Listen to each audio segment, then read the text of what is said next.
And welcome back to another episode here at The Damage Report, where I'm doing last-second tech adjustments to my setup because I had a very slick setup of audio. Wireless headphones, it was going to be so great. Turns out you have to charge them.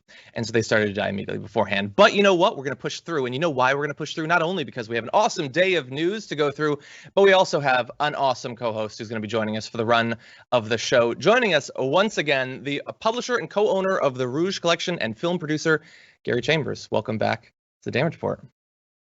What's up, brother? It's good to be with you. It's good to have you here. And we've got, like I alluded to, we've got a big show, a lot to talk about. We're going to be talking about the pandemic, climate change. We've got, police brutality. We've got the increasing radicalization with no consequences whatsoever of elected officials. So a lot of big stories we're going to be getting to. It's been a bit since we last spoke. How have you been weathering all the chaos? We just keep pushing every day. It is 2020, as we said right before we came on. So, you just roll with the punches and keep pushing. Yeah, 100%. We're down to less than 2 months before the election. We're only, I think, a couple of weeks away from the first debate. Based on what you've been seeing, how are you feeling in terms of anticipation for that debate, the stakes and all of that?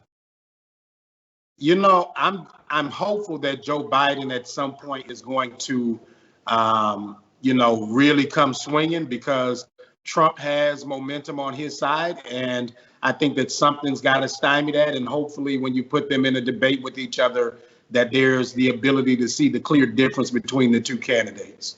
Yeah, I hope so. I honestly, I have no idea what to expect. I mean, there's like a 50-50 chance that Trump is going to come out wearing like a Q tie or something, or like publicly call Joe Biden a pedophile. Like, I don't know that any candidate, let alone the moderator or the viewers, can really be prepared for and respond to in real time how crazy this thing could become. But anyway, that's 2020, a lot of crazy stuff, and we're going to be jumping into some of that very soon.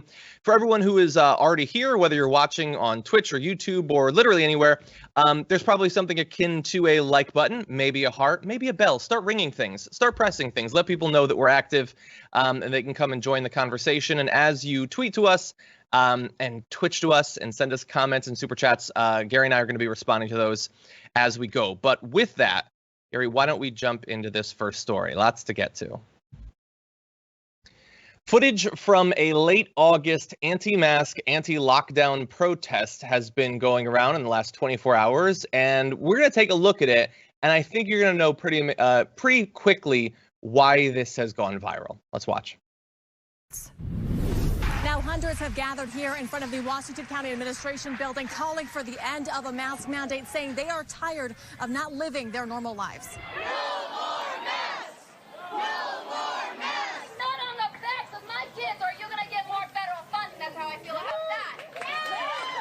A passionate call for action Friday morning in St. George. Several police officers on standby as many locals called concerns about coronavirus spikes overblown. The flu kills more than coronavirus. Others calling the virus a hoax or stating that asymptomatic carriers simply do not exist and they cannot be forced to wear masks anywhere as citizens of the United States. If we want to wear a mask, that's fine. We can take care of ourselves. Some rally attendees say they shouldn't ever wear masks if they have any medical issues or mental health concerns, or if they feel they simply can't breathe. When George Floyd was saying, "I can't breathe," and then he died, and now we're wearing a mask, and we say, "I can't breathe," but we're being forced to wear it anyways. But many stated that they believe in all cases masks jeopardize kids' health. Parents are demanding they have the right to decide what to do with their children. I'll tell you another reason I hate masks. Most child molesters love them. School administrators responding that they don't understand why crowds are protesting them based on a mandate given by the governor. They blocked off the front entrance to the school building, and we went out to ask them to move, and they attempted to storm the school building. The school board is implementing the governor's recent order that face shields alone are not enough. And if a parent is adamant that their child cannot wear a mask or a shield, they must fill out a form including a doctor's note so the district can review it. In St. George, Katie Crowless, ABC4 News.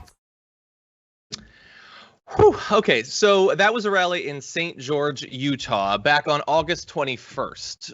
Reputable sources estimate that up to 1,000 people were present. I can't say, what percentage there were were part of what you saw in the video and what we're protesting against it. But Gary, there's a lot to dig into with pretty much every second of that video. What did you think?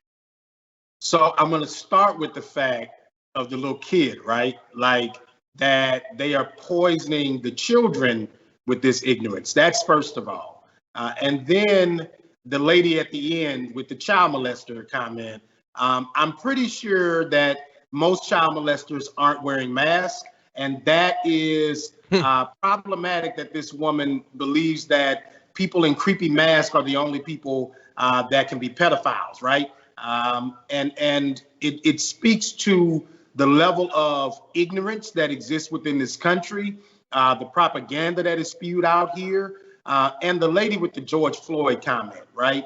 Here you have a man who was, I'm glad she said it though, because when you look at the way that some people compare where they are and their civil rights or their rights being infringed upon versus a man who was literally killed by the government, and here the government is attempting to save your life by telling you to put on a mask, and this woman is, comparing her life to George Floyd's life.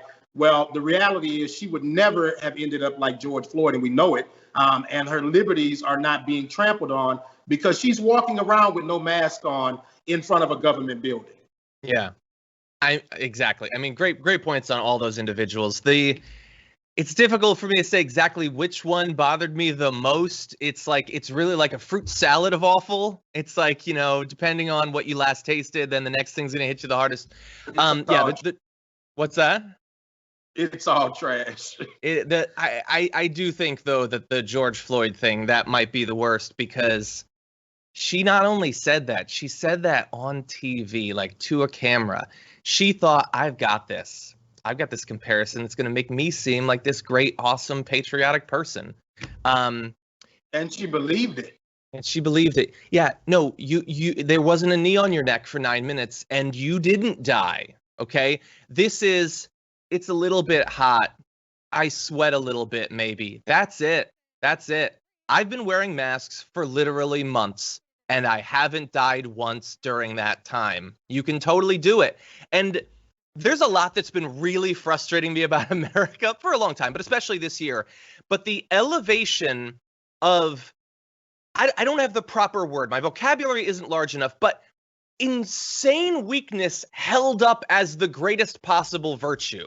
Like to say, I won't do the bare minimum, the tiniest little thing to protect not only myself, but to protect others, to make sure that elderly people don't die needlessly and all of that. I can't take even a bit of cloth over my face, and that makes me the best possible American. All of you who are, fulfilling the social contract, being responsible, caring about your neighbors, all of those like stereotypical religious values that everyone at that protest says that they believe, you're all sheep. No. To be a good patriotic American, you have to walk around coughing on people. That's the only way. And so, the other ones bothered me, but her, how bad do some people want to be victims? That you would not only say putting a mask on me is anti-constitutional or something, but forget all of that Black Lives Matter stuff. This is the serious injustice, is that I have to have cloth like this. That's the struggle of our times. It really speaks to how wonderful the world really is for people like her. It must be. It must be. And I think about protests, like, what if protesters got everything they wanted? How different would the world be? So, like, you look at, like, a whole bunch of young people protesting against climate change. Like, if we gave them what we wanted, then the world would be the climate would be a little bit less hostile to human life. Our farming would be a little bit simpler. You'd have less like inter and intra country wars, all of that. What do they get if they get everything? They just continue spreading the virus to each other. Like, it's just it's so pathetic, and it's become so popular, and they just clap each other on the back the whole time. Yeah. Okay. So the kid, I'm not gonna get that mad at a kid. The kid's just saying what he was told. I hate whatever adult told that kid that stupid line about the flu, not in March when it was dumb, but now when this was a couple of weeks ago, we'd already lost like 4 to 6 flus worth at that point. And the kid is still saying it because that's what he's surrounded by. Kids just say what adults tell them. And that kid has been ruined, at least in terms of public health. But that speaks to like all of the things, the ills of our society, right? That they are passed down from generation to generation of people who are passing on garbage logic, garbage science onto their children.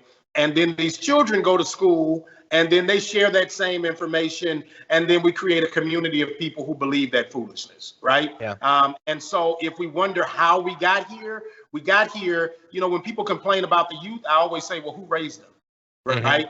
I got that from my homeboy, Ryan Thompson. He's always saying, you know, when somebody brings up the kids, he says, well, who raised them?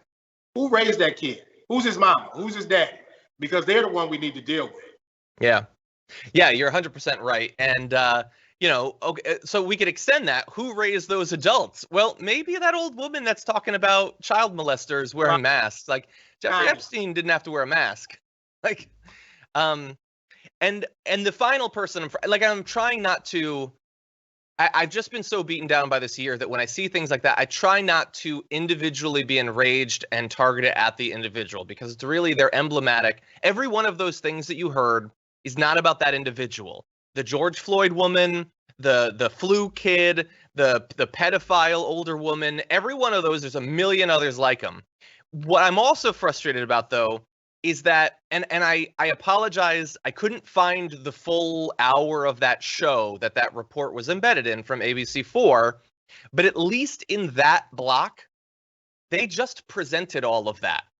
Like, the kid said the flu thing, the woman said the George Floyd thing, and then back to you in the studio. And now let's get an update about traffic on the 405. Like, you can't just do that. Those were lies, bizarre manipulations. There was a bit of QAnon in there that's not even being acknowledged. Like, how are you just going to amplify all of that to your local news audience and then move on with the weather? That seems really irresponsible.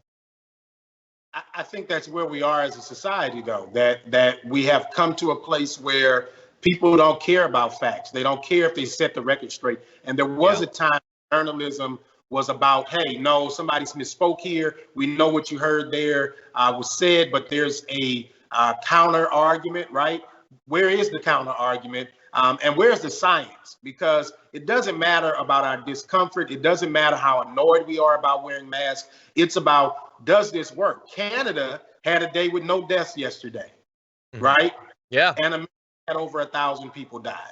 And so clearly, we're not doing something right here as a country, and other countries are. And so when Donald Trump and his flunkies say, make America great again, in what regard? In what regard? Because we are failing to beat this virus, and we're failing to do it because of a lack of leadership and a lack of social responsibility. Yeah. Yeah, it's more make America empty again, one person at a time, unnecessarily. Yeah, Canada had 0 deaths. New Zealand, once again, had 0 cases. All of this is possible. The issue is that we live in a country, and I guess to some extent it was always like this. It feels worse in the time of, you know, social media and everything. But, like, I feel like Batman, but like my utility belt is just filled up with hopefully facts, and all of those, like, everybody is immune to those now. Like, if you were to go to those people in that protest and tell them, oh, by the way, Canada didn't have any deaths, maybe they're doing something right that we could learn from, they would say, no, Canada's just lying. Or did you know that only 20 people have died of COVID? I heard that the CDC said that. Like, they've cloaked themselves in this armor of convenient falsehoods that it's better to believe those things. Why am I going to look at these tracking numbers of COVID deaths every day? That makes me uncomfortable. I don't like that. I like the idea that almost nobody has died of COVID, and so I'll just hug that. I don't know. And so it makes the job, like, you know, you out there as an activist, we're doing this show. Like, how do we get through to people when everyone has been trained to just run as fast as you can from a fact that makes you even momentarily uncomfortable? I think we just keep preaching the truth, whatever the truth is, and be unapologetic about it the same way they are unapologetic about taking their positions that make no sense. And the one thing we have on our side is science, right? And we also know that regardless of what 2020 remains to be, that in the end, we're going to be on the right side of history. They're going to look back at these people the same way they do at people who were protesting against integration, right? They're going to say, you were one of those people, right? One of those people who wanted to harm more people. People are going to look back at those people and say, I can't believe you were one of those. Yeah. Yeah, and I'll do a version of what I did on the show yesterday. I devote 35 seconds or so to speaking directly to Trump supporters. And I will say, like, I'm trying to get through to you that you've chosen this guy as your cult leader, your God Emperor, and he doesn't care if you live or die. So back in early April, so around April 10th or so, let's see, we have Trump tweeted that the virus will soon be in full retreat. Okay. 3 days later, speaking with Bob Woodward, he said, this thing is a killer if it gets you. It rips through people, and talked about how easy it is to spread. So that's 3 days after saying it's going to be in full retreat. And then a few days after the Bob Woodward thing, you remember all of those liberate Minnesota, liberate Michigan, liberate Virginia tweets. That was a few days after he told Bob Woodward this thing is a killer. It's the plague. It'll rip through you. He started telling all of his followers to have protests like what you just saw. And even though he knew and was talking about how deadly it was and how quickly it spreads, he told all of them, get out there and tell your governor to reopen. Not because it was best for those individuals, but because he thought it was best for him politically, that it would somehow benefit his reelection. And many people have died. We can't necessarily say exactly who. These are big populations, but people have definitely died because of that. And they were probably disproportionately Trump supporters. So if you're still a MAGA head, maybe consider some of these timelines. Your dude doesn't care if you live or die during this thing. Anyway, why don't we see what's going on with the audience before we push on to other topics? I saw a lot of super chats coming in. Let's see. Kai Allen was first today saying, welcome back, John. Gary, I was on vacation last week. Says, last week's host and co-host were great, but you were missed. Plays intro to Welcome Back, Cotter. That's funny.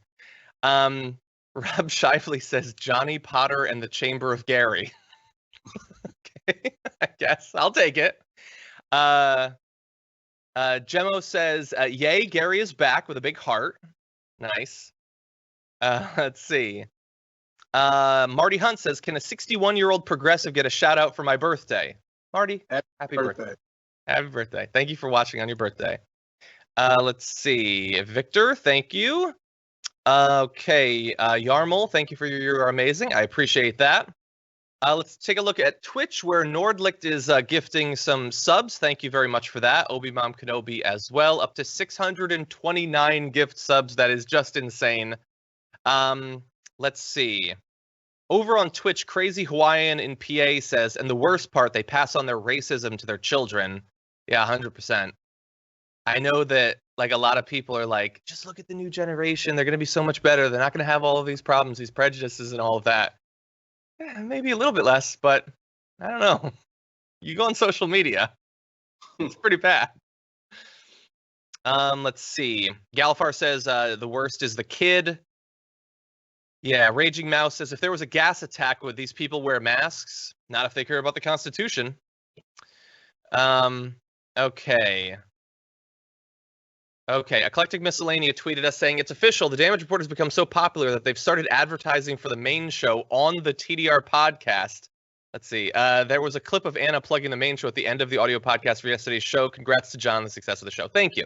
Well, if it's successful, it's only because we bring on awesome people like Gary. So, Gary, thank you once again for joining us. Thank you. With that, why don't we jump into our next topic? We're going to set the pandemic aside for just a little bit, talk about some of the major issues that are affecting the West, including California, my state, that is like half on fire right now. Let's talk a little bit about the climate. Donald Trump very briefly touched down in California to pretend that he cared about the wildfires, but we're going to show you some video of the little summit he had with some California state politicians, as well as Wade Crowfoot, California's Natural Resources Secretary, who did his best to get through to Donald Trump that the solution to California's wildfires is not exclusively raking the forests. And this is how Donald Trump responded to it. And we're seeing this warming trend make our summers warmer, but also our winters warmer as well. So I think one area of mutual agreement and priority is vegetation management. But I think we want to work with you to really recognize the changing climate and what it means to our forests and actually work together with that science. That science is going to be key, because if we ignore that science and sort of put our head in the sand and think it's all about vegetation management, we're not going to succeed together protecting Californians. Okay, it'll start getting cooler. You just watch. I wish science agreed with you. Well, I don't think science knows, actually. Tom, please. Science doesn't know anything. Science is a philosophy. It's a framework to getting closer to the truth. It's the best that we've ever had as a species. It does not always lead us in the right direction. It's fallible because it's led by humans who are fundamentally and fairly obviously fallible in a number of different ways. But that's the best bet we have. And Gary, imagine being in that room, being, like a governor of a state that's on fire where, dozens of people have died, or being one of the scientists in the room, desperately trying to get through to this guy that thinks that rakes are all that are needed. And to have him just say, I don't think science knows. I don't care, whatever. It'll cool down. It'll cool down eventually. You know what? It's on fire now. It'll cool down. There's a reason I'm not in that room, because I think I would have rushed him and jumped over that table and body tackled him out of his chair, because I can't take it. I just can't take it. And the Secret Service would have dealt with you quite swiftly. Probably.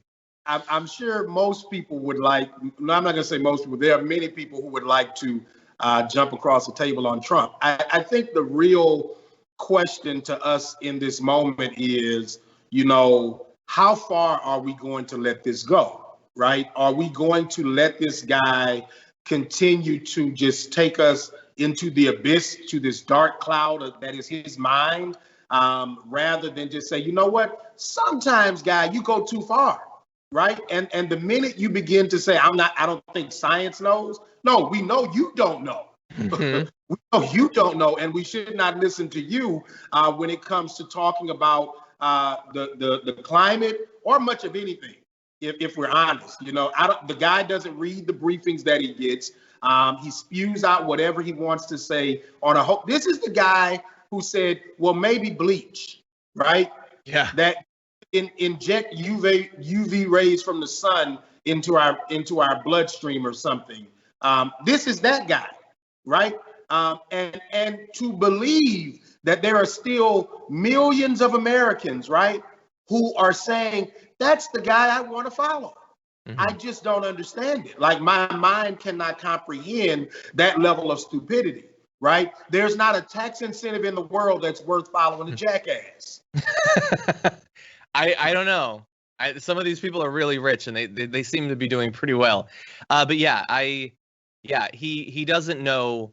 Nobody, like, to be in that room and looking at that guy and thinking, I have to do what I have to praise him or stroke his ego, whatever I can do to get him to just accept a little bit of the science, because he doesn't know anything. He will never, ever learn anything. He'll never read anything. He tweeted today, or I think he said it on Fox and Friends. He said that I read Bob Woodward's book real fast. I didn't like it. Who thinks he read it? Honestly. The guy did not. No, and by the way, I didn't either, but I'm not claiming that I did on Twitter. Like, what Trump supporter thinks, yeah, he woke up, he had a banana, and then he sat down and he flipped through the book reading it. Nobody thinks that. And you don't follow Donald Trump because you think he reads. You're just fine with lying because you've given up on the truth. And it's one of the times that, like, the words that we have in the English language are sort of too vague sometimes, because, for instance, I believe that the climate is changing. Okay, so that word believe means a variety of things. I have myself done research. I have been exposed to the research of a wide variety of people who've made it their life's work to learn as much as possible. I've literally traveled to the Arctic with climate change scientists, gone off on a boat to do their experiments in the ocean near the North Pole. Like, believe means a lot of things. When one of his followers says, I don't believe it's happening, what does believe mean in that context? Is it the result of research, of difficult critical thinking, of exposing yourself to a lot of... No, it just means, I don't care. Like, I like that Trump is telling off those Democrats and those scientists. And indeed, if you look at some of the replies of videos of that exchange, his followers loved him saying science doesn't know, talking about him telling off the lab coats and things like that, how it's been a long time coming because scientists are the new priests of the left's religion and things like that. It's not that they believe other facts, that we've come to different conclusions. They don't care about coming to conclusions, and they certainly don't care about facts. And again, it leaves me feeling sort of powerless to do anything. And the consequences are so high. Talk to the people in southwestern Louisiana who just dealt with Hurricane Laura. Yeah. Had 2 hurricanes in the same week in the Gulf for the first time in history, right? We just had Sally that's touching ground today somewhere between Mississippi and Louisiana. When you talk about the 3 or 4 other storms that are out there in the Atlantic Ocean that are barreling towards America right now in September, right? I have lived in Louisiana almost all of my life and the other 5 years in Florida. So I've lived my entire existence in hurricane country. And what I can tell you is that we're getting more of them. They're getting stronger, they're faster, and they're more damaging than ever before. And when you talk to the people in Southwest Louisiana, where they still don't have power weeks after the storm, when you talk to the people who've lost their homes, that they don't know how they're going to recover. In Baton Rouge, we had the Great Flood in 2016, where over 60% of our community flooded that had to recover, right?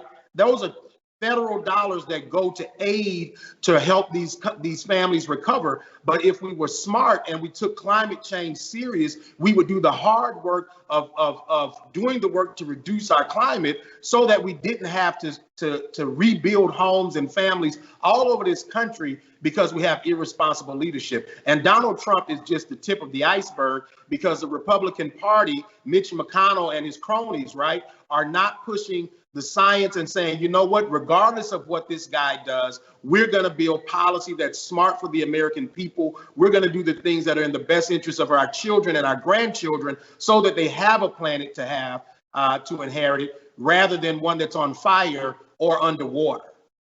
Yeah, and look, pretty much any Republican is going to agree wholeheartedly with Trump on all these issues. The issue, too, though, is that not enough Democrats are like they will acknowledge these things, I guess, but will they do what's necessary to stop them? Generally not. Like I'm in California, my governor, is saying like he's tweeting photos of the fires and the fact that, we look like we're on Mars. Is he banning fracking though? Like, is he actually doing what he could do or even advocating for? I'm not saying he could unilaterally do it, but lots of Democrats, unfortunately, still aren't taking it as they think they're taking it more seriously. I think, but not nearly enough. And I'm glad that you brought up the hurricanes because, we got the fires. That's certainly one consequence. But I want to run people through just a little bit of the recent climate change related events. So we're gonna jump ahead, Brandon. One graphic. We've got a new comprehensive study published just this week, which relied on an analysis of tens of millions of years of atmospheric records trapped in layers of the Earth's subsurface, found that the world is currently on track to hit a warming threshold it has not witnessed in more than 34 million years, which I think takes us back about halfway to the T-Rex, just to put it in perspective. For only the second time in recorded history, 5 tropical cyclones are spinning across the Atlantic at the same time, including Hurricane Sally that Gary mentioned, making landfall now. Hurricane Paulette continuing to batter Bermuda, while Tropical Storm Teddy threatens to become a hurricane later this week. I love acknowledging these records like the second time ever, only because they change so much. You're never going to run out of these records being broken. For instance, the Northern Hemisphere just had its hottest ever summer, breaking the record set last year. I can't wait until next summer when we get to say the exact same thing. That'll be fun, won't it? And an enormous chunk of Greenland's ice cap has broken off in the far northeastern Arctic, a development that scientists say is evidence of rapid climate change. But don't worry, it was only 110 square kilometers.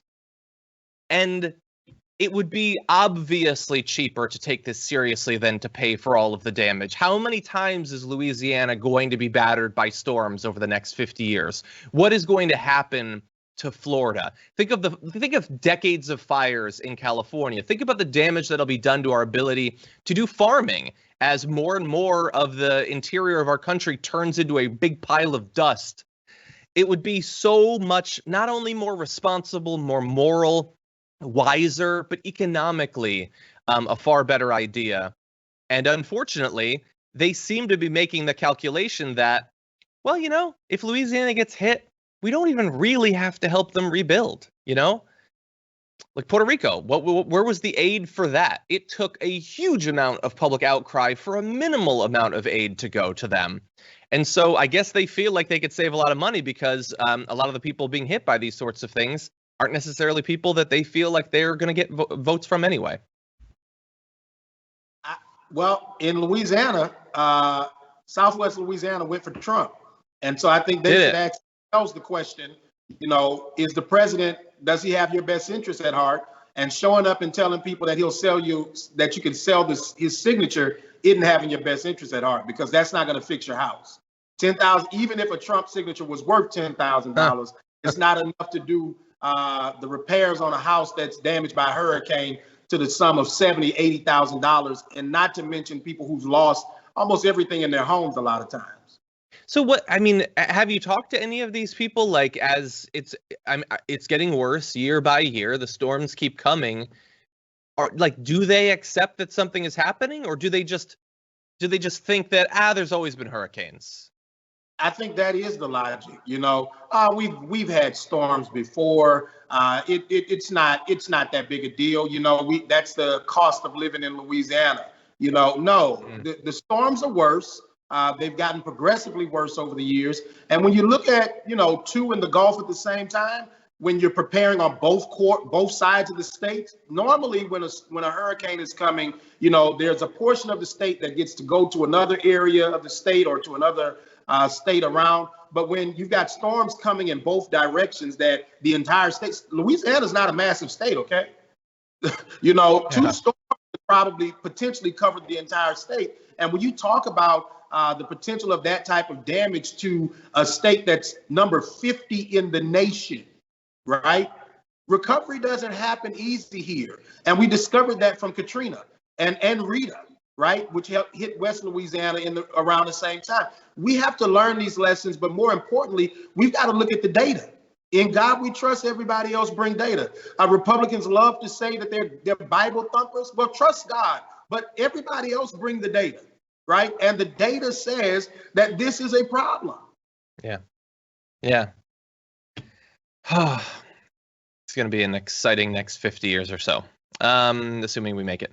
And by the way, also all of those people having to flee to another part of the state in a time of a massive, deadly pandemic, obviously a lot more difficult to achieve.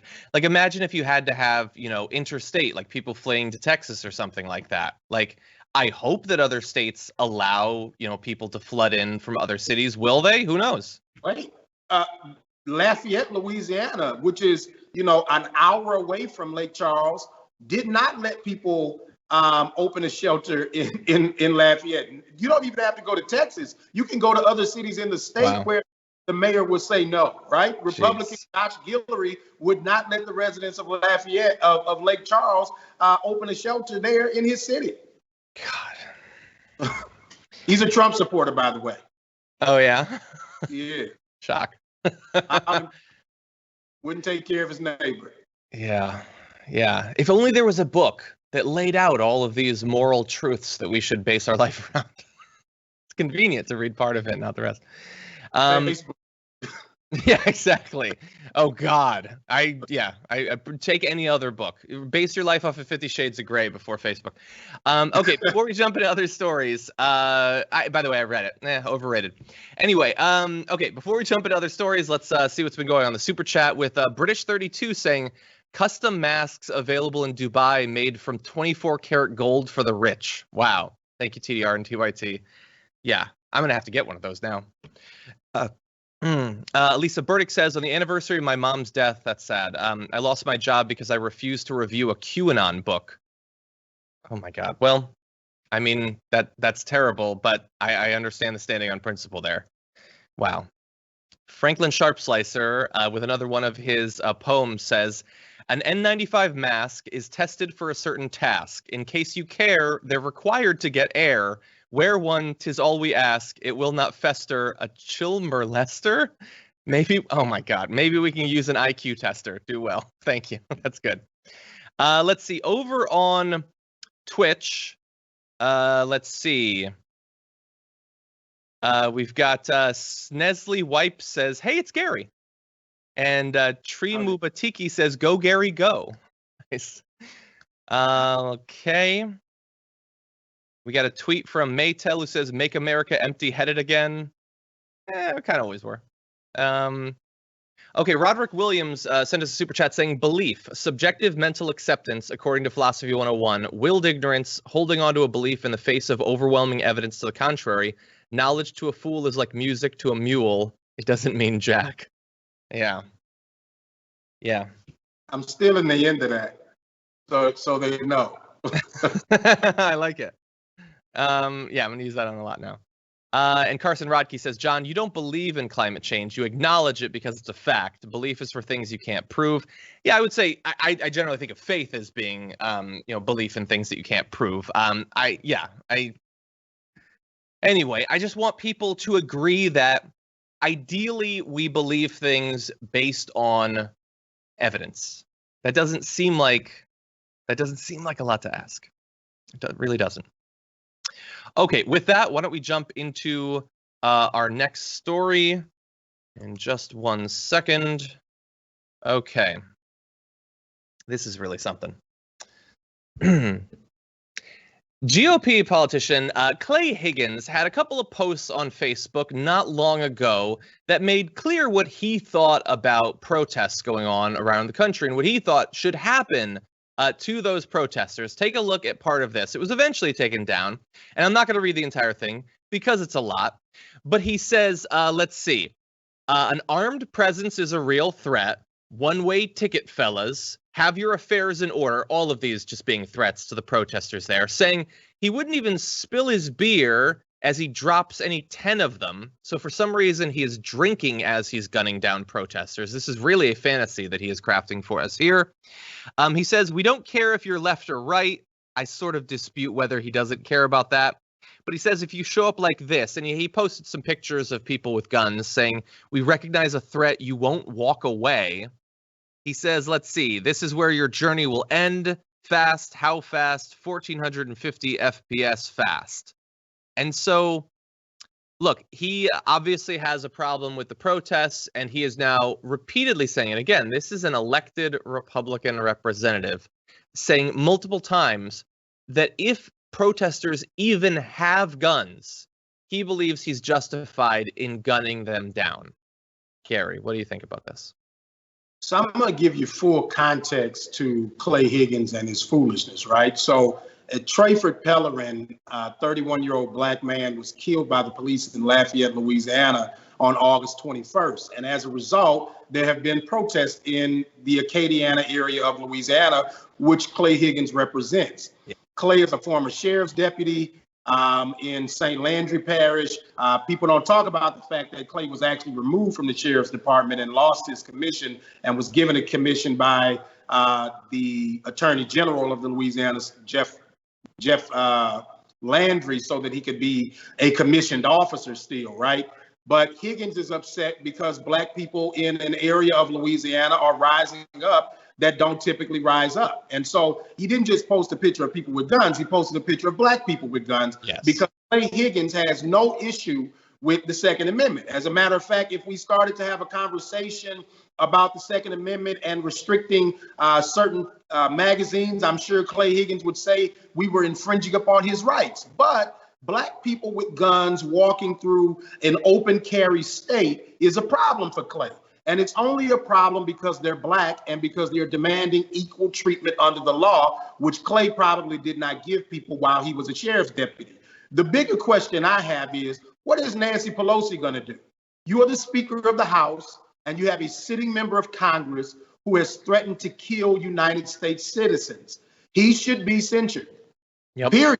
In my opinion, that whatever process to eject him is what should be taking place, because you have a sitting member of Congress who has threatened the lives of the citizens he represents. He said he'd do it with his beard. He said he laid down 10 of them.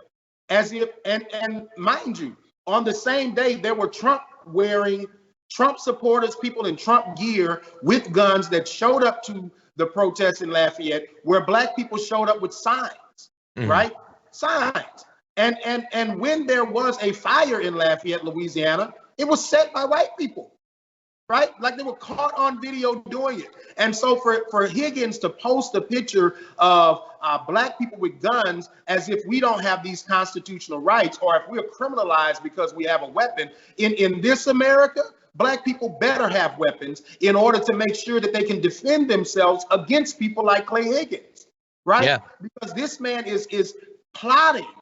This is a plot. And the sad part is, when you have a government official saying these things, he's putting that into the atmosphere where somebody like a Kyle Rittenhouse, right, can go carry out his mission, because he doesn't have the courage to do it himself, if we're honest. Clay's just talking smack on Facebook because he thinks it's going to get him some traction rather than this whooping he's getting right now. The truth is, he's trying to speak to a demographic of people, to rile them up, to create these phony militias that aren't needed, right? To go out there and bear arms and then bring harm to other citizens because they believe that our fight for justice is not one that we should be fighting. That's what this is really about. Clay Higgins is a racist bigot in Congress, and Nancy Pelosi should do something about him. And if she doesn't, then she doesn't deserve to sit in the seat of Speaker of the House. Exactly. It's been more than 2 weeks. So it's looking like she's not going to. She knows. Like you can't pretend that you don't know that this happened and it's not an issue, right? This should be, this video has gone on multiple news networks. People have talked about it all over the country. And the question is, Nancy, why won't you do your job, sis? Yep. So look, the only thing that differentiates this from what some, racist sheriff would have posted on a 1960s equivalent of Facebook is that he pretends we don't care what color you are. We don't care if you're left or right, when it could not be more obvious that that is the entirety of this. How many of these anti-lockdown protests have had white guys strapped with AK-47s? Has he posted on Facebook about how he's going to gun them down and he's going to spill his Bud Light while he does it? No, he was never worked up to do that for some reason. Even though, look, as you point out, it's totally their right. Louisiana is an open carry state, meaning a permit is not required for someone to visibly carry a firearm in public. Personally, I think that's crazy. I don't want people walking around with assault rifles regardless of their political background, race, anything. But that's the law. That's the law people like Clay Higgins want. So why all of a sudden is it a problem? If those people are doing what you repeatedly say is like the most patriotic thing you can do, which is to bear arms. I mean, the First Amendment, we're forgetting about that. Everyone just move past that. It's not patriotic. It's probably not even constitutional. Second Amendment, that's where it's really out. That's where patriotism is at. So then are they not being patriots? And by the way, in terms of like the implicit threat, like I am racking my brain to think of cases where black individuals with assault rifles have shot up places. But now if I were to think of white individuals with assault rifles, we could talk for hours about all of those. Like, and obviously they have to pretend that that's not the case, that we don't have people like Kyle Rittenhouse grabbing guns like that and going to protests and already gunning people down. It's not a hypothetical, as you pointed out. It's already happened. It's only going to become more common. And it's not the first shooting at these protests. Multiple right-wingers and Boogaloo Boys and militia members and all of that have killed protesters, have killed cops at these. But again, those protesters, those are the true threat. That's what Clay Higgins is worried about. And he's willing to just talk openly about killing them. Because one, he's not worried about being censured. And two, he knows his audience desperately wants that. They want Republican politicians that will talk about killing these people in the same way that they want hosts like Tucker Carlson and Sean Hannity to talk about how lethal force is needed against them. You had a Republican senator early on saying there should be no quarter given to protesters, that they should just be gunned down, not arrested. Has he gotten in trouble? No, he hasn't gotten in trouble. And so, like the ACLU in Louisiana is calling for him to be censured. You're right to do so with Nancy Pelosi, but it just seems like anything goes. That like their base is bloodthirsty, and they're now like clout chasing now is by talking about who you want to kill. That's how you get support as a right winger. That's how you possibly win re-election, is talking about all the people that you think no longer have a right to life. And really fast, in response to protests about the callous indifference to their lives. Like, they say that those protests aren't valid, they're not justified, while proving it in every one of their every time they talk about it, they prove how needed it is. If Clay Higgins wanted to do something to help the people of Louisiana, to help the people of Acadiana, he'd help lift the restraining order that the police union has filed to hold the body cam footage of Trayford Pellerin being killed by the police there, right? They said Trayford was potentially a threat to the people in the store. The cops shot inside the building, John. Their bullets went inside the building, through a glass, through the drawer where the cashier would give out the stuff in a night drop box, right? Cops did that. And if Clay Higgins wondered why people are in the streets, it's because you have police officers gunning down black people in the city that he represents. And if he was about the job that the people elected him to do, he'd be concerned about justice instead of carrying out another injustice in America.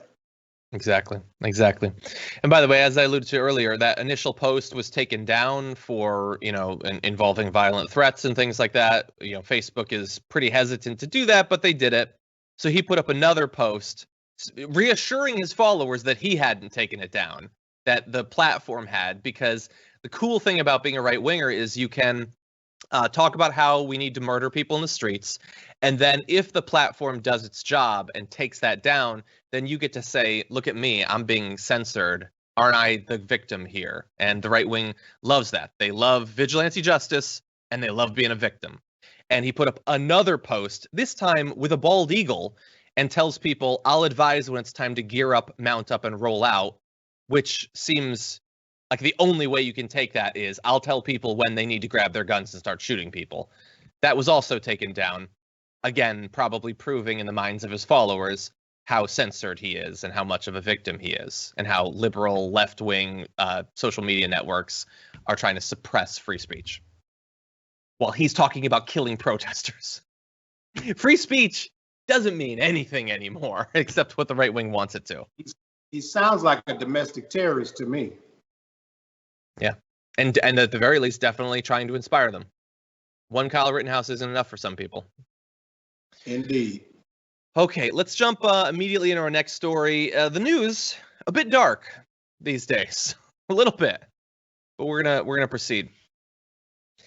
An incredibly brave whistleblower named Dawn Wooten has been talking about the conditions at the Irwin County Detention Center in Georgia, talking about how ICE has been callously indifferent to the COVID spreading in this facility, as well as a number of additional, almost like the treatment of these individuals that are being detained here is like out of a horror movie. So we're going to walk you through some of this. So Dawn Wooten says that her own health was imperiled while working at Irwin during the outbreak. She has sickle cell anemia, and although she told her supervisors her doctor had warned her that exposure to the coronavirus could be deadly, management at Irwin neglected to tell her that detainees she had contact with were symptomatic and in 3 cases had tested positive for COVID-19. So they knew that these people could spread it. They knew that she had one of those comorbidities that makes it more likely that you'll die, but they didn't care to protect her life.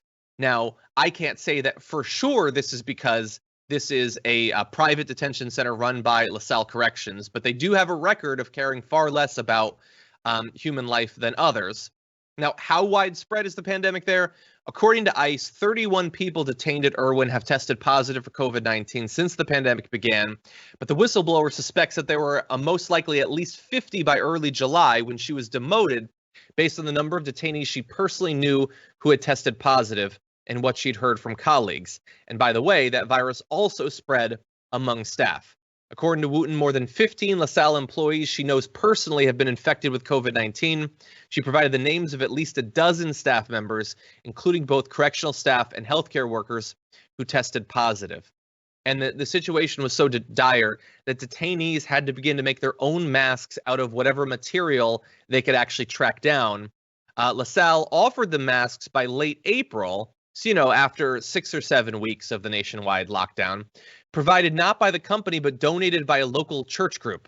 But one detainee said the masks have not been replaced unless a family member pushes ICE and LaSalle for a new one. So they waited almost 2 months. They gave them a mask after the pandemic had already rampaged through the detainees at this facility. And that is possibly not even the scariest information that this whistleblower revealed to us, Gary. You know, it is clear, and I can't understand why Trump's numbers with the Hispanic population are where they are, because of his treatment of their people, right? That what he allows to be done in these detention centers, what he's done at the border, how he's handled immigrant populations of people is so disrespectful. It's immoral. It's inhumane. And you know, but it's Trump, right? It is him. It is him in his fullness, and it is America in its fullness. It is not new for America to mistreat people that they see as less than. It is not new for America to allow people to sit in prisons or in cages, in filth, or in where they don't have proper health care, right? And the truth is, it is the government's job, once you detain someone, to take care of their health and welfare while you're detaining them, because you have detained them, right? You have taken them out of the ability to care for themselves and place them into your detention. And so while they are in your detention, it does not mean that they should be treated less than human. It does not mean that because you feel they broke a law or whatever it is, that they are somehow subjected to mistreatment by officers or not being provided the simple humanity of a mask, right? If Trump's around here saying, oh, we're going to beat this thing and we've got all of the supplies that we need, right? America has more than enough masks and we've got ventilators that we can borrow, we can lend ventilators to other countries and things of that nature now. But you can't even make sure that people who you're detaining in ICE detention centers or prisons have masks, right? The same thing was happening for people who were detained in Mississippi jails, that when the coronavirus happened, those people didn't have masks. And what it says is that they don't value these people's humanity. And the thing that bothers me the most about where we are as a country right now is it makes me question, where is our humanity? Where is, at the very core, forget, you know, your politics, forget your ideology, just how we treat people. Human decency is escaping us as a country right now. And it is in large part because we have a commander-in-chief who does not care about the basic humanity of people, of all people. Regardless of what you have done, nobody deserves to be more exposed to a virus. And guess what? It costs us more money as a country when we then have to provide extended health care to these people once they are sick. Yep. It is cheaper to buy a face mask than it is to care for somebody who has asthma, who then catches the coronavirus and has to be placed on a ventilator. 100%. And for conservatives who say fiscal responsibility, everything about how Donald Trump and conservatives have handled this pandemic has been fiscally irresponsible, and it is not just costing the American people their lives, it is costing us money that we will never be able to get back. I don't care how much he talks about how strong the economy is. America is in a weak state right now because our humanity is at one of the weakest points that it has been at in decades. Yeah. Yeah, and, you know, like politics isn't, if it ever was, it isn't, should the corporate tax rate be at 35% or 33% or 38%? It's, does this class of people merit any compassion whatsoever? Do these people, do their lives have value? And a significant portion of the country thinks, no, they don't. Like, so The Intercept did a great job of publishing what this whistleblower had to say. The whistleblower did great work, and so we will help to spread it. That's our job. And for a very significant portion of the country, they will hear this and think, good. I don't want them to spend money on these masks. I don't want them to receive medical care. They shouldn't have broken the law. They shouldn't have broken the country. If you're in prison, well, you know, that's just that's on you. Shouldn't have been in prison. Really? That is the gap, the moral gap in our country is who merits any concern whatsoever. When a hurricane rampages through X area, do we have to care about that? Well, I'm going to need to know more about those people. That's what many millions of Americans think. Do people in prison, should they be allowed to vote? No. Why? Because they won't vote for me. They don't count anymore because they can't give me what I want. That is really what we're up against. And people are losing their lives.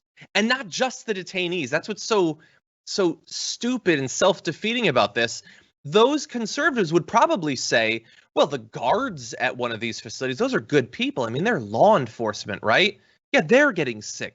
They're dying as well. Because it turns out when you're forced to work in an area where lots of people are being exposed to a fatal illness, you can't necessarily wall off the employees as well. And that's the experience that we've seen in prison after prison from the very beginning of this pandemic.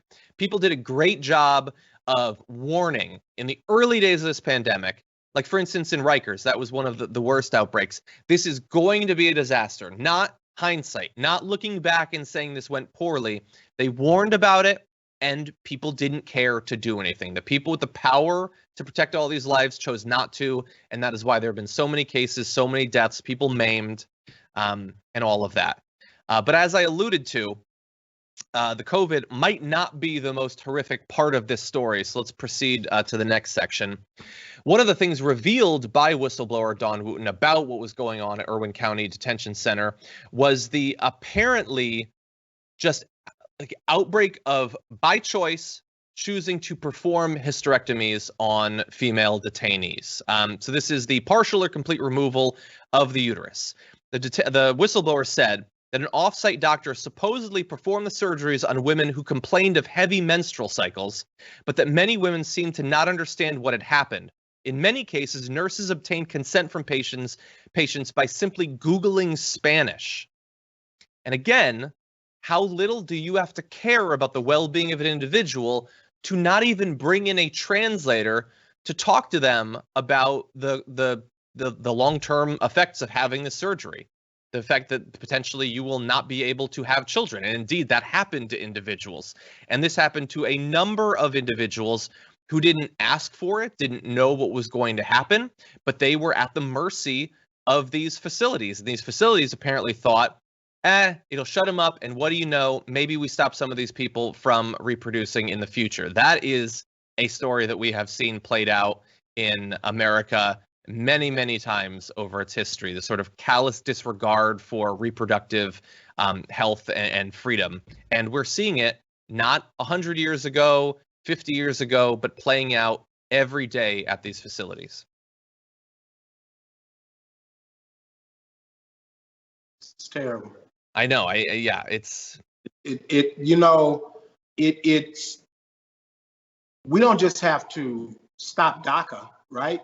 We'll stop them from even having a child to have the potential of the American dream, right? We will strip you of the ability to have a child potentially, right?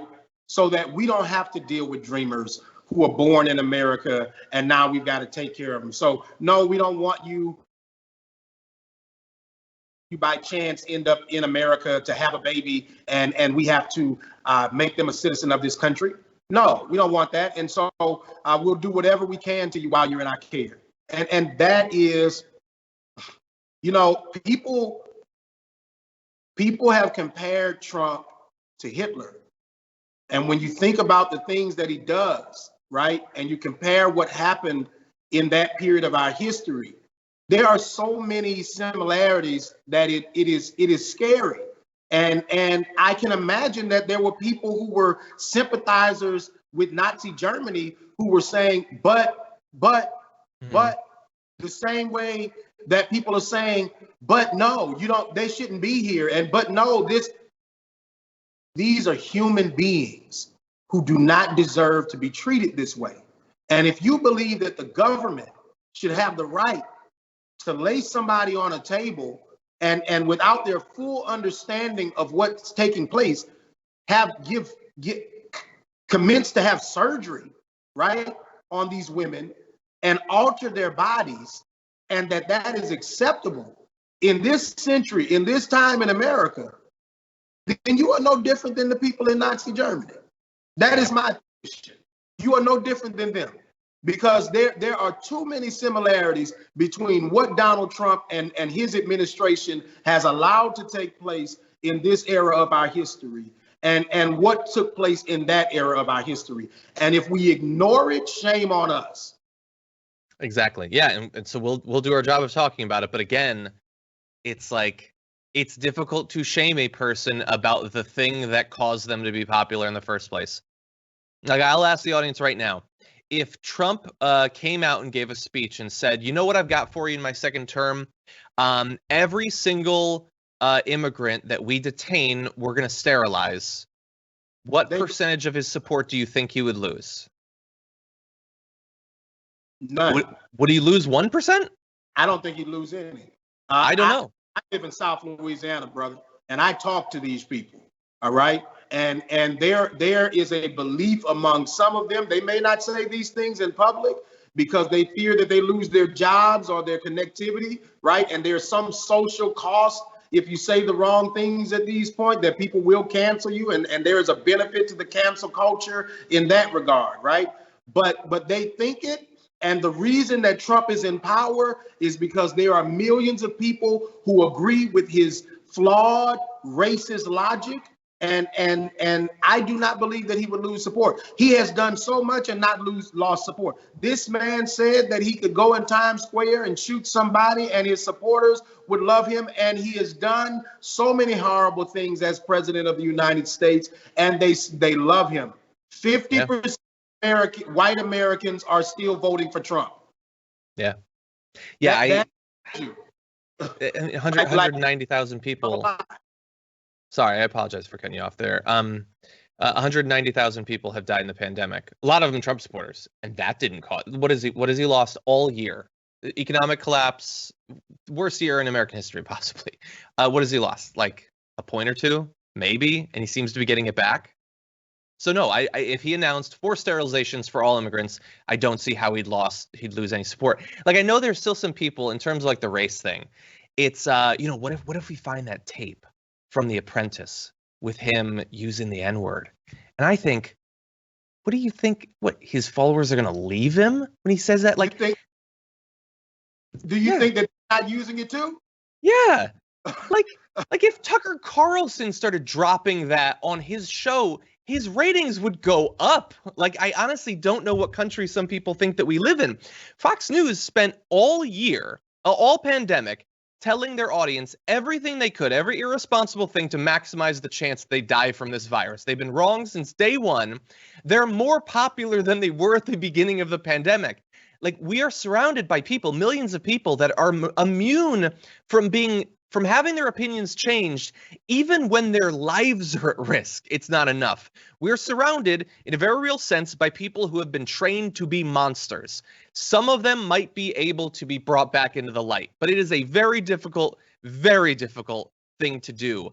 And it is difficult to even come up with something that would be over the line for these people. The forced sterilizations doesn't do it. Just gunning everyone down on the border. I don't know. Would that make him lose 1%? I don't know. It might raise his support in some border states.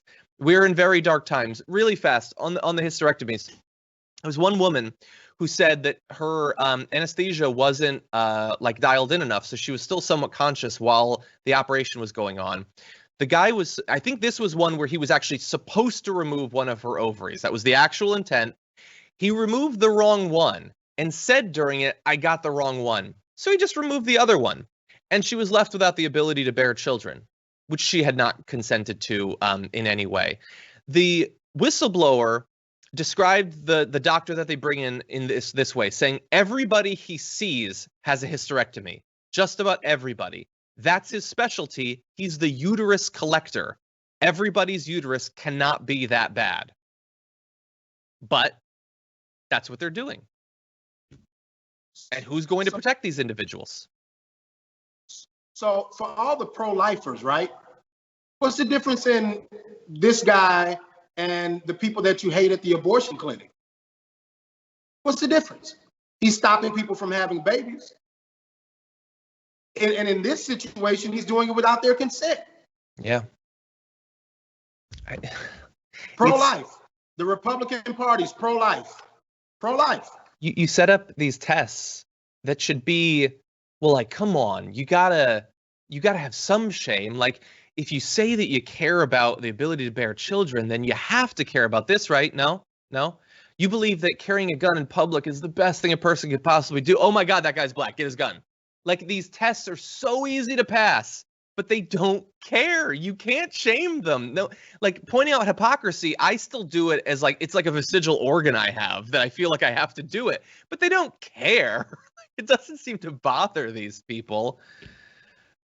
I think that it is a necessary moment in history, whether as painful as it is, that we are in a necessary moment in history to recognize how much work there is left to do. And without a Donald Trump, without this moment in history, I'm not sure after all of the hope and inspiration of Obama that we would have been able to realize that America still has a long way to go to be a place of liberty and justice for all. Yeah, I agree. Okay, we have one more story we're going to get to in just a second. I do want to read just a couple of comments before we do that. Let's see. Jacob Furge says, I was obligated to a Wisconsin wedding and had a chat with a Trumper who tried explaining that his, quote, personality doesn't matter and no one can prove he's a bad president. I proceeded straight to the bar. That's a good choice. Should have been head there anyway.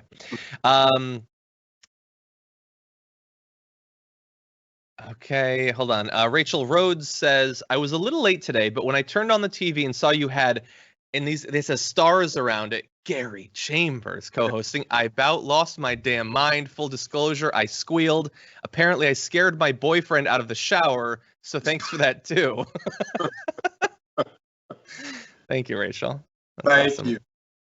Sage and Candle says, John, please look at the video Jesse Dollimore made today about ISIS sterilization of female detainees. There are no words for this hellscape. Yes, everyone should go take a look at that as well. Marty Hunt says, in El Paso, a woman who was molested by guards where no security cameras was deported in like 5 hours after they had asked a court to keep her accessible. I believe we talked about that story a few weeks back, actually. Chakuseki says, callous disregard for human life is not a bug, it's a feature. Just ask wannabe Goibel's Stephen Miller. Yeah, Stephen Miller is not brought in there because of his deep and abiding empathy. Let's see. Kim Sushi says, so the entire West Coast is on fire. Where are the pro-Trump militia bros traveling across state lines to protect someone else's property now? Yeah. Protected against certain types of threats. They take prisoners to fight the fires. Exactly. Pygmy Bean says, I like Gary. He is a sweet man, and I have learned some things from him. Can we have him again sometimes? You know what? We'll see, Pygmy. We'll see. Thank you. Yes.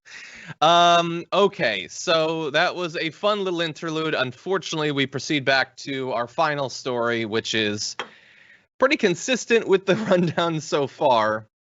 Okay, let's talk about this. Let's talk about yet another individual who died in police custody under incredibly suspicious and growing more suspicious conditions. This is Ronald Green. So the 49-year-old, the death remains shrouded in secrecy because state police have declined to release body camera footage related to the May 2019 chase north of Monroe, Louisiana. Troopers say it began when Green failed to stop for an unspecified traffic violation. We have a photo of the individual here. His family, as is so often the case, now engaged in a years-long struggle to even find out what actually happened. The family says that authorities initially claimed that he died after crashing into a tree, but admitted what state police now acknowledges was the struggle preceding his death.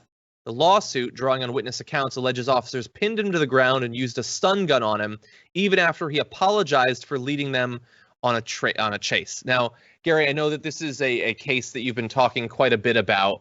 So, I mean, in what ways is this similar and different from, you know, the other many individuals who have died in similar circumstances over the past few years? So, Ronald Green was driving away from police, and he runs off the road. And like you said, they say that he died in a car accident is what they tell his parents. When they examine his body, they find out he was tased 3 times, right? They find out that he was in an altercation, and there's body cam or dash cam footage to this audio as well that has been concealed for over a year, right? And this isn't a local issue. This is the governor of Louisiana, John Bel Edwards, who his state police officers did this, right? Same state police that we found out a year or months later that a state trooper used the N-word when referring to another deputy, and that story broke, right?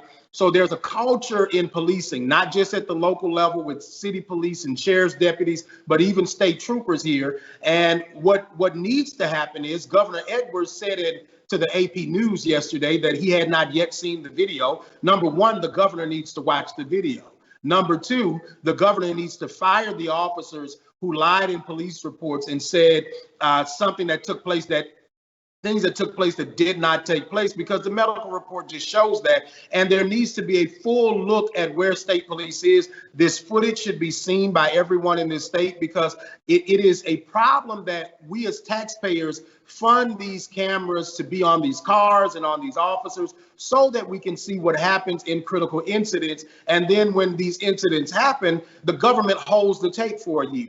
Yep. And so if what took place is what officers say took place, then show us what's on the video, right? And so John Bell's a Democrat that was elected by a majority black vote in Louisiana. And so he has an obligation, and he's a lawyer.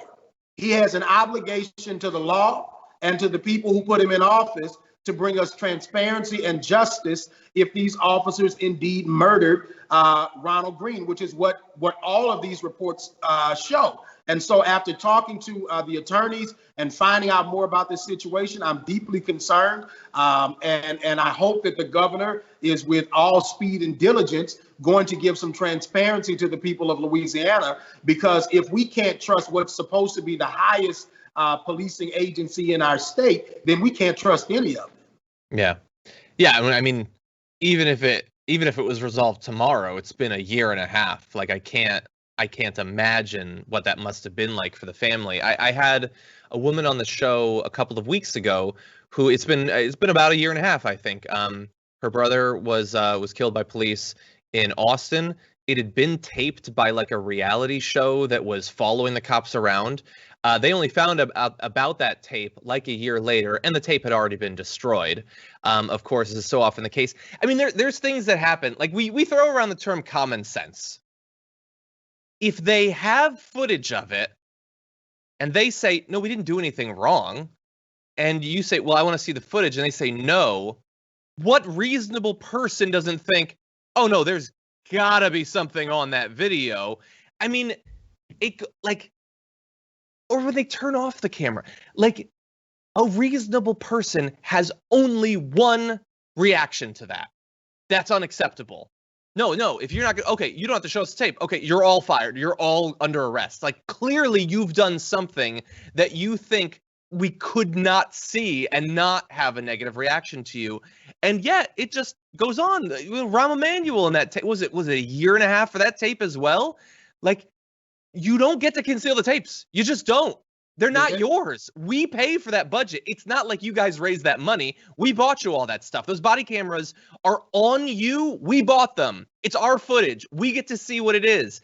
And unfortunately, America has become so placid in regard to its law enforcement, especially the big percentage that law enforcement was set up to protect their interests above all others and to brutalize everyone else, that we don't expect to have any control over that. Yeah, the cops get to do whatever they want. They're probably being honest. They probably have a good reason for concealing this footage of the death of an individual for a year and a half.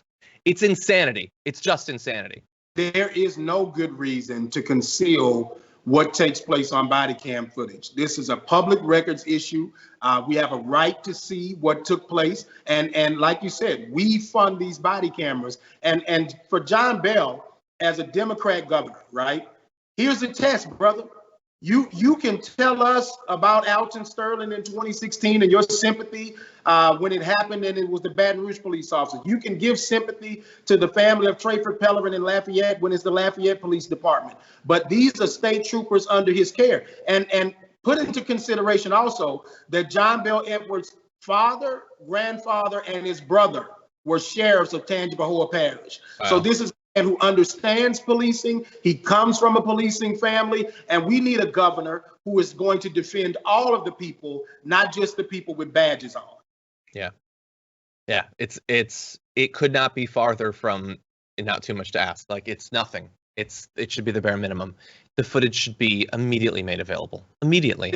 There should be laws, John, that within 48 hours of a critical incident, that anytime these incidents happen where there's body cam, dash cam, or audio, that within 48 hours, the general public has the ability to see that footage. Because when the government kills a citizen, it should have to answer for what it does when it kills a citizen, because we are paying the officers, and we have in essence paid the government to kill us.